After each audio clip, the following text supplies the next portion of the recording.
चाय बेचने वाले पे आपको इतना प्यार आ गया था। अरे यार, इस चाय बेचने वाले को क्यों बनाया? पान बेचने वाले को बना देते, कम से कम पूछ के तो चूना लगाता। इसने तो बिना पूछे हुए पूरे देश को चूना लगा दिया। दुनिया में इतना बड़ा झूठा प्राइम मिनिस्टर किसी देश में पैदा नहीं हुआ। 5,575 झूठे मरे थे तो ये अकेले पैदा हुए। जब रोजगार लोगों ने मांगा तो कहा गया पकौड़ा बेचो। पढ़ा लिखा आदमी, उसको जलील कर रहे हो कि वो पकौड़ा बेचे। अरे तू तो चाय बेचने वाला था, पूरे देश को क्यों पकौड़े पे लगा रहा है? दो आदमी हैं, एक नरेंद्र मोदी और दूसरा अमित शाह। ये दोनों गुजराती, दोनों मिलकर हिंदुस्तान को बेच रहे हैं और दो गुजराती हिंदुस्तान को खरीद रहे हैं। एक अंबानी है और एक अडानी है। ये भारत जलाओ पार्टी, जहां जहां भी इनकी सरकार बनी, इन्होंने देश में आग लगा दी। गुजरात में सरकार आई, गुजरात को जलाया। यूपी में सरकार आई, दिन रात मॉब लिंचिंग। हिंदू और मुसलमान, हिंदू शुरू होता है हा से, मुस्लिम शुरू होता है मां से।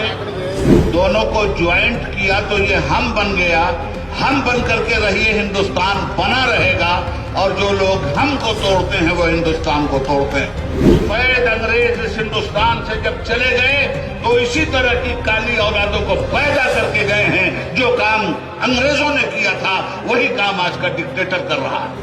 आसाम का चीफ मिनिस्टर जब तक बीजेपी में नहीं गया था तब तक गुनहगार था, और जब बीजेपी में आकर के चीफ मिनिस्टर हो गया तो गंगा पार हो गया, गंगा नहा लिया उसने, पाक हो गया, पवित्र हो गया।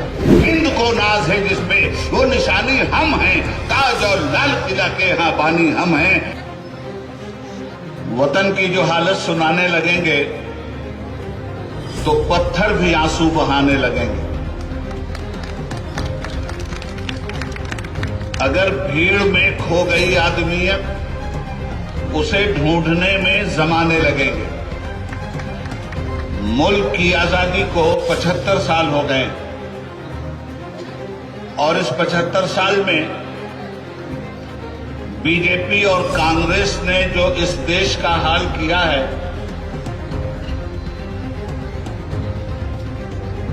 आज महंगाई चरम सीमा पे है। आपस की नफरत घर घर में पहुंचा दी गई है। कांग्रेस पार्टी और बीजेपी, इन दोनों ने इस मुल्क का बेड़ा गर्क करके रख दिया है। मेरे भाइयों, बीजेपी पे कभी भरोसा मत करना। हिंदी में इसको कहते हैं भाजपा। भा से भारत, ज से जलाओ, पा से पार्टी। ये भारत जलाओ पार्टी, जहां जहां भी इनकी सरकार बनी, इन्होंने देश में आग लगा दी। जिस समय तो नजर उठती है शोला है, धुआं है।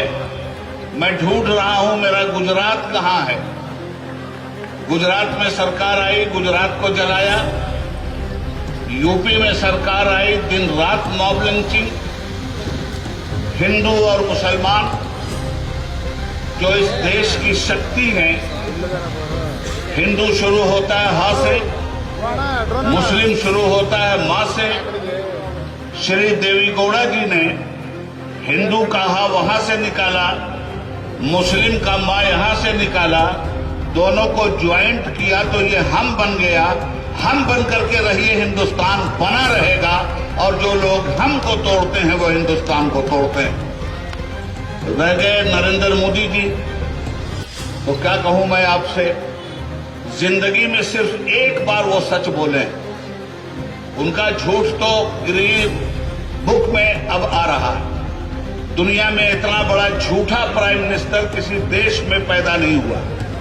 5,575 झूठे मरे थे तो ये अकेले पैदा हुए थे। कभी भी ये आदमी सच नहीं बोलता।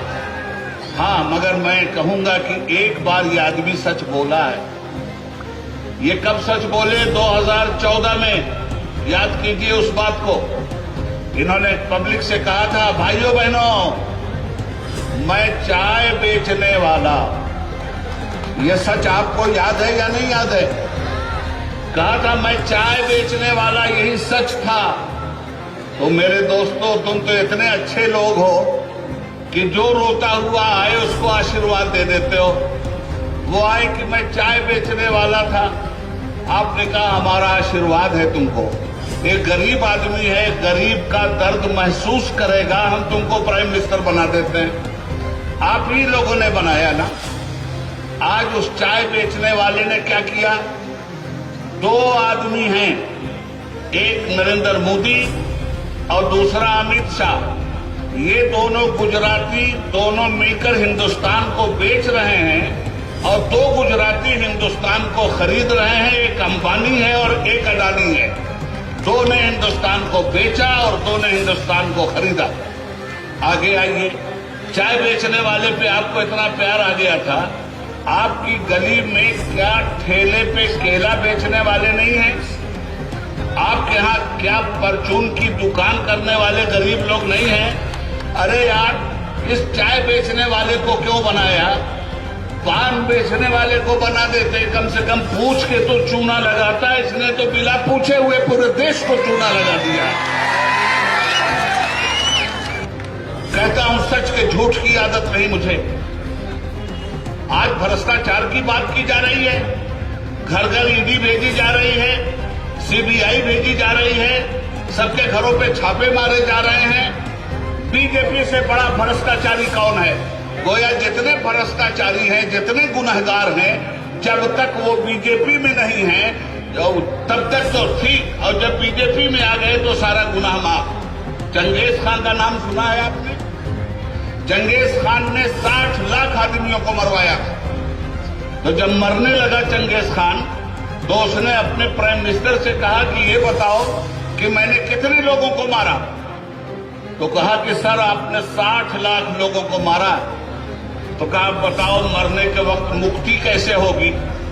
ये सारे गुनाह से माफी कैसे होगी? कहा नरेंद्र मोदी की पार्टी बीजेपी ज्वाइन कर लीजिए, माफ कर दिए जाएंगे। ये है इन लोगों का हाल। अब रह गई कांग्रेस। मैंने सुना है कि कांग्रेस कहती है कि जनता दल सेकुलर बीजेपी की सेकंड टीम है। मैं कांग्रेस को वो दिन याद दिलाना चाहता हूं जब वीपी सिंह साहब ex prime minister of India की सरकार गिराने के लिए बीजेपी ने समर्थन वापस लिया था। तो इस पार्लियामेंट में वीपी सिंह साहब ने एतमाद का वोट लेने के लिए जब ऐलान किया, तो बीजेपी के साथ यही कांग्रेस खड़ी थी जिसने सेकुलर पार्टी जनता दल की सरकार गिनाई थी। वो क्या बीजेपी जनता दल को बीजेपी की बी टीम कहेगी जिसके साथ रहकर कांग्रेस ने जनता दल की सरकार गिराया था और बीजेपी का साथ दिया था। बीजेपी कहां कहां क्या क्या नहीं कर रही है। महाराष्ट्र की गवर्नमेंट कैसे तोड़ी गई आपको मालूम है। गोवा में कैसे कब्जा किया गया, ये भ्रष्टाचार आपके सामने है। आसाम का चीफ मिनिस्टर जब तक बीजेपी में नहीं गया था तब तक गुनहगार था, और जब बीजेपी में आकर के चीफ मिनिस्टर हो गया तो गंगा पार हो गया, गंगा नहा लिया उसने, पाक हो गया, पवित्र हो गया। तो दो बातें आपसे मैं कह के जाना चाहता हूं। एक बात यह है कि बीजेपी और कांग्रेस एक ही सिक्के के दो रुख हैं। कांग्रेस की मीनिंग क्या है? मैंने कहा कि लफ्ज बुराई के हैं बहुत, जैसे जुआ, शराब, फसादात और केस। बोले कि एक लफ्ज में इसको बयां करो, मैंने कहा कि सबसे बेहतर है कांग्रेस। ये कांग्रेस फसादात की जननी है। इस कांग्रेस ने सही माने में बीजेपी को हिंदुस्तान की सरजमीन पे खड़ा किया है। नारायण दत्त तिवारी कांग्रेस के फाइनेंस मिनिस्टर थे। नारायण दत्त तिवारी यूपी के चीफ मिनिस्टर थे कांग्रेस के। नारायण दत्त तिवारी आंध्रा के गवर्नर थे कांग्रेस के। कहां जाके मरे? बीजेपी में। और इसी कर्नाटका के एसएम कृष्णा साहब इसी कांग्रेस के फॉरेन मिनिस्टर थे। इसी कांग्रेस के महाराष्ट्र के गवर्नर थे। कहां जाके मरे? बीजेपी में। तो कांग्रेस का अधिकांश कारोबार सिर्फ बीजेपी और आरएसएस का रहा, इसको याद रखिएगा। इस देश को जरूरत किस चीज की है? इस देश को जरूरत है खेत और खलिहान की, इस देश को जरूरत है हॉस्पिटल की, इस देश को जरूरत है दवाओं की, इस देश को जरूरत है सड़क की, इस देश को जरूरत है एजुकेशन की, इस देश को जरूरत है रोजगार की। न रोजगार पे बात की जा रही है, न एजुकेशन पे बात की जा रही है, न किसानों की समस्या पे बात की जा रही है। और किसान अगर आंदोलन करता हुआ रोड पे आता है तो 700 किसानों को मरवा दिया जाता है। ये काला कानून लाने वाले लोग सफेद अंग्रेज इस हिंदुस्तान से जब चले गए तो इसी तरह की काली औलादों को पैदा करके गए हैं। जो काम अंग्रेजों ने किया था वही काम आज का डिक्टेटर कर रहा है। दूसरी बात यह है कि इलेक्शन में हिंदू और मुसलमान देखकर फैसला करने की जरूरत नहीं है, इंसाफ देखकर फैसला करने की जरूरत है, समाज की समस्या को देख के फैसला करने की जरूरत है। ये नेता कुछ भी नहीं कर सकते, लाख चौकी में बैठे हों, इनकी हैसियत सिर्फ चौकीदार की है। और आप लाख जमीन पे बैठे हों, आपकी हैसियत जमींदार की है। जमींदार तय करेगा कि उसका चौकीदार कैसा होना चाहिए। अगर चौकीदार ने 5 साल तक अच्छी चौकीदारी की है तो उसको फिर वापस ले आना, और अगर चौकीदार ने तुम्हारे साथ बेईमानी की है तो जिसको चौकीदार बनाया था उसी को कुर्सी से उठा करके ले जाके बीदर के किसी जंगल का कीचड़ बना देना। याद रखिएगा, इस देश को बचाने के लिए सबसे बड़ी ताकत है एकता, आपसी सद्भाव, इंसानियत।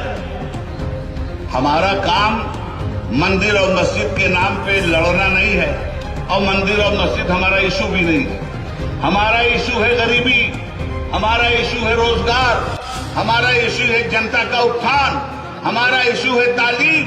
कह तो दिया था बीजेपी ने, हर साल 2 करोड़ लोगों को देंगे। क्या देंगे? रोजगार देंगे। घंटा दिया। जब रोजगार लोगों ने मांगा तो कहा गया पकौड़ा बेचो। पढ़ा लिखा आदमी, उसको जलील कर रहे हो कि वो पकौड़ा बेचे। अरे तू तो चाय बेचने वाला था, पूरे देश को क्यों पकौड़े पे लगा रहा है? इसलिए वक्त आ गया है कि इस तरह के लोगों को पार्लियामेंट से भी उखाड़ के फेंकिए और असेंबली से भी उखाड़ के फेंकिए। ये ताकत देश के संविधान ने आपको दिया है। हिंद को नाज है जिसपे, वो निशानी हम हैं, ताज और लाल किला के यहाँ बानी हम हैं। हिंदुस्तान जिंदाबाद।